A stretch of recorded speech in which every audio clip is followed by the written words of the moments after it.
¿Qué te parece si viajamos al siglo XVI, finales de la segunda mitad del siglo XVI? Vamos a conocer a un personaje que siempre le ha perseguido la leyenda, una leyenda además muy negra. Bueno, no en todos los aspectos, claro. Bueno, digo yo, vamos. Depende con quién hables. Claro, si también. hablas con sus detractores, sí. Que los detractores Hijo están de- fuera de España, fundamentalmente, claro. Hijo de Carlos I de España y V de Alemania, nieto de Juana la Loca, en fin, un auténtico personaje de nuestra historia. Hablo, por supuesto, de Felipe II. Bueno, pues atención, porque no vamos a hablar del... En un plano muy general, sino Sí. más particular y centrándose en sus mujeres. en las mujeres de Felipe II. Y es que tenemos el honor de contar con su escritora, la escritora de este libro, Las mujeres de Felipe II. Ha venido a León solo y únicamente a nuestro magazine León es así. Está viajando por toda España para dar a conocer esta publicación y hoy, como digo, la tenemos aquí. Pilar Queralt del Hierro. Muy buenas noches. Buenas noches. Bienvenida. Buenas noches. Encantada de estar aquí con vosotros y con todos los leoneses. Es una ciudad que me apasiona, ya lo sabes. Vamos a hablar de la publicación y me gustaría que pudiéramos en un primer momento, antes de centrarnos en las mujeres de Felipe II, en contextualizarlo un poco, ¿no? La situación que tiene el rey, en ese caso, en la España del Imperio. Bueno, la personalidad de Felipe II, como bien habéis dicho vosotros, está muy empañada por la leyenda negra. Pensad que en su momento fue el rey más poderoso de su tiempo. Un rey, y quien tiene el poder, tiene evidentemente amigos, pero también tiene detractores. Fundamentalmente, todos sus detractores se centraron en el eje inglés, en el eje británico, porque Isabel I fue su mayor enemiga, por rivalizar en el mar, etcétera, etcétera. Pero curiosamente luego sus mejores biógrafos son los británicos, porque actualmente Henry Kamen y Geoffrey Parker son sin duda los mejores biógrafos del rey, ¿no? Entonces es curioso que lo que antes eran detractores ahora estén reivindicando un poco la figura del monarca. Vamos a hablar de las mujeres de Felipe II, pero vamos a hablar también de un hombre que apareció muy brevemente en la vida de Felipe II, que fue su padre, el emperador Carlos I. Sí, realmente Felipe II creció en un entorno absolutamente femenino y por una razón muy simple, porque su padre estaba construyendo el imperio y para construir el imperio tenía continuamente que guerrear y que viajar por Europa y que moverse a través de Europa, con lo cual él tenía un padre lejano, yo siempre digo admirado y admirable, porque hay que reconocer que Carlos I es toda una personalidad, a mí es una figura que me fascina. Entonces, claro, evidentemente, por ejemplo, pues Felipe II no conoció, como aquel que dice a su padre, hasta que no fue un adolescente, porque a la muerte de la emperatriz, cuando Felipe tenía 12 años, tuvo necesariamente que relacionarse con su padre y su padre además entonces tomó las riendas de su educación, pero hasta entonces se había criado absolutamente en un entorno femenino. Supongo, Pilar, que toda la documentación que plasmas, buena parte supongo en el libro, te habrá llevado un tiempo, ¿no? Además de ser historiadora, además de escritora, dar clases de historia, como nos comentabas, habrás indagado un poco más para poder conseguir todo esto. Mira, evidentemente sí, evidentemente detrás de cualquier libro de historia hay toda una investigación que para mi punto de vista es la parte más gratificante para el autor, por lo menos a mí me encanta sumergirme entre bibliotecas, archivos, etcétera. Pero también es cierto que es muy difícil de cuantificar en el tiempo, Sí. porque claro, todo historiador contamos con un bagaje, entonces hay una especie de marco general que ya lo tienes. Claro. En el momento en que te pones con un tema, ¿no? Entonces cuantificarlo en el tiempo es difícil. Muy bien. Yo le decía antes a Pilar en la publicidad que yo soy una amante de la historia, sobre todo, bueno, pues del siglo XV, XVI, y luego ya doy un salto y me voy, como tú me comentabas también, Sí. al siglo XIX, Sí. porque yo soy amante de Napoleón. Ojalá. Bueno. Pero para entender la historia, porque yo leo mucha historia, pero tengo muy mala memoria, malísima. Y hay veces que es necesario que nos estructuren cronológicamente bien la historia para entenderla. Hablábamos de que tú hay veces que estás en contra de según qué enseñanzas en las universidades o de la historia a los alumnos, ¿verdad?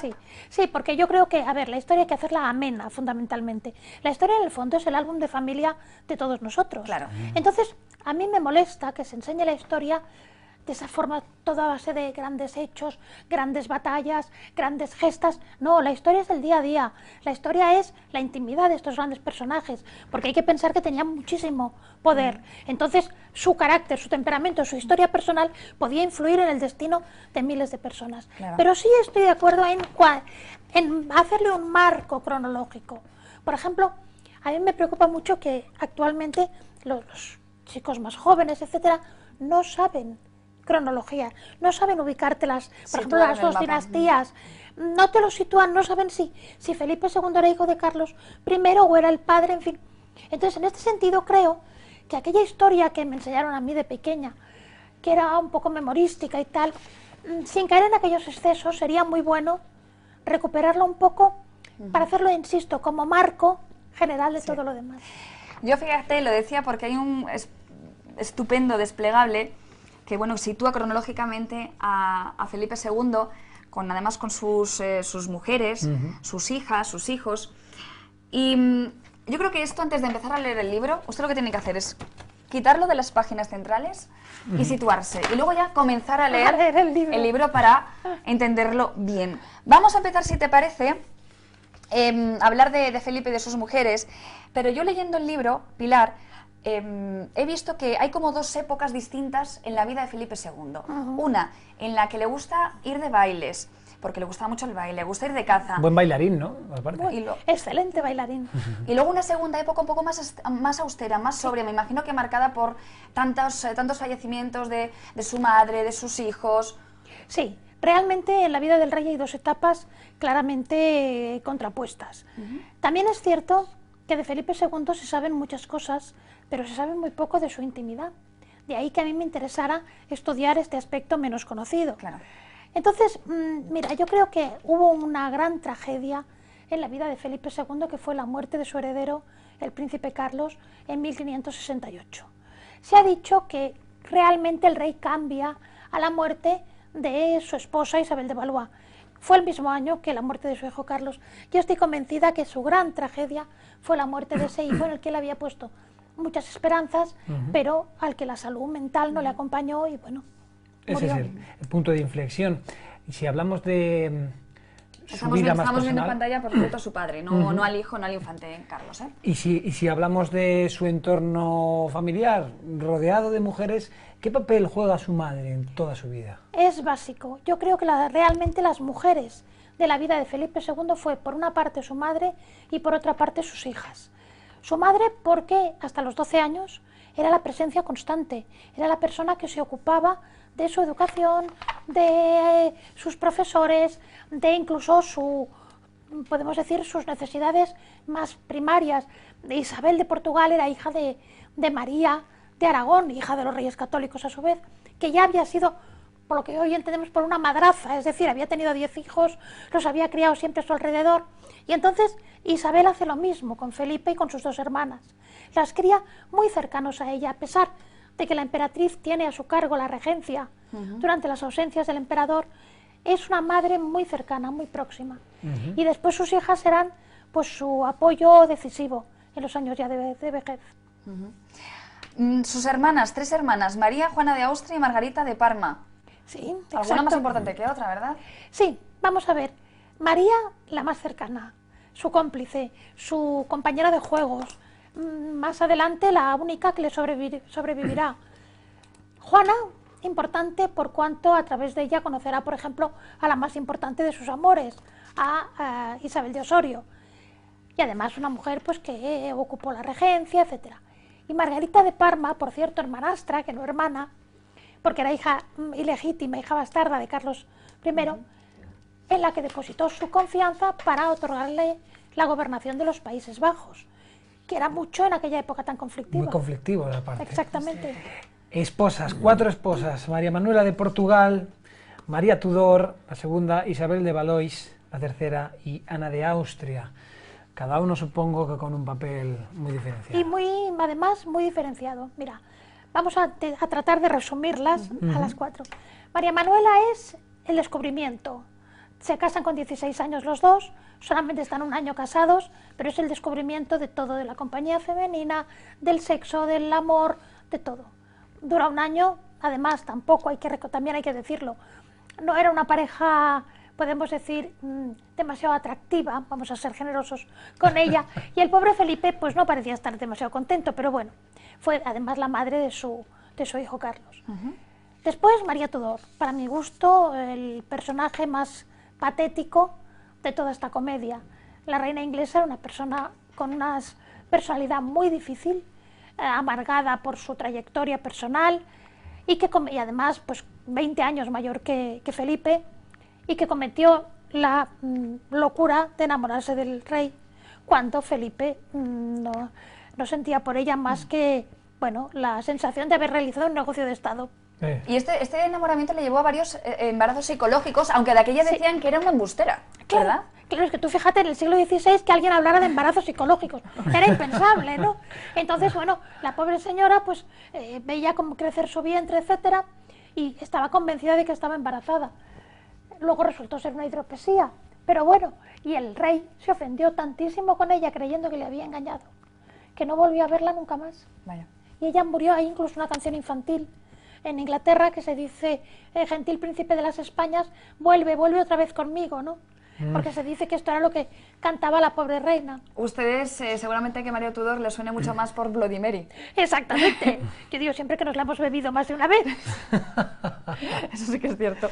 Isabel de Valois. Isabel de Valois. Isabel de Valois fue la alegría, la chispa de la vida, que diríamos ahora en términos publicitarios. Era una niña jovencita, cuando pudieron por fin consumar el matrimonio, tenía 15 años, y le devolvió a Felipe esa alegría de vivir que había tenido cuando era adolescente. Creó un grupo alrededor del rey de mujeres y de hombres jóvenes, con los que iban de excursión, salían de cacería, bailaban, se divertían. Era realmente, insisto, la ilusión de nuevo. Y fue la madre de sus dos hijas queridas, Isabel Clara Eugenia y Catalina Micaela. Después la sustituyó Ana de Austria, que fue el polo opuesto. Ana de Austria posiblemente no fue la esposa más amada, que fue Isabel de Valois, pero sí le dio una serenidad doméstica que hizo del rey una persona mucho más sosegada, más tranquila, más estable, por decirlo de alguna forma. Y la madre del futuro, del futuro rey, de Felipe III, exactamente. Bueno, de hecho tuvieron 5 hijos, lo que pasa es que murieron todos. Solo sobrevivió Felipe III. Tenemos que decir que Felipe II en su vida estuvo buscando continuamente el heredero, que Sí. siempre tuvo problemas con el infante Carlos, bueno, hasta que al final, por fin, con Ana de Austria, nació Felipe III. Vamos a hablar de las amantes, varias amantes. Qué de mujeres, qué de mujeres. Que a ver las digo. haylas, a pesar de que se nos ha querido vender la figura del monarca como una especie de asceta monacal, pues hubo de todo en la viña del señor, como se dice. Lo que pasa es que sus relaciones eran muy largas y estables, no iba de Sí, flor en no flor, iba ¿no? de flores. Bueno, a ver, vamos a... Para aquella distinguir época, épocas. quiero decir. Maticemos. Para lo que era aquella época. No, porque en su época de juventud ¿Ah, sí? se sabe, por ejemplo, cuando estaba en Bruselas, lo que llamaron el felicísimo viaje, que fue una especie de tour que hizo junto con su padre por toda Europa, se sabe que en Bruselas se escapaba del palacio por la noche Ay, qué golfo. exactamente, para acudir a una casa, en fin, de Madame d'Alé, que parece ser que no era de muy buena nota. O que luego, cuando estaba casado con María Tudor, tuvo 2 o 3 relaciones muy esporádicas, muy cortitas y tal. Pero realmente tuvo una importante relación, que fue con Isabel de Osorio, que se prolongó entre el matrimonio de María Manuela y de María Tudor, y de la que se dice que estaba tan enamorado que hizo que Tiziano la reprodujera en un cuadro, en el cuadro de Danae, Recibiendo la lluvia de oro, y se llevó ese cuadro a Londres durante el matrimonio con María Tudor para que le acompañara y para poder disfrutar del recuerdo de su amada.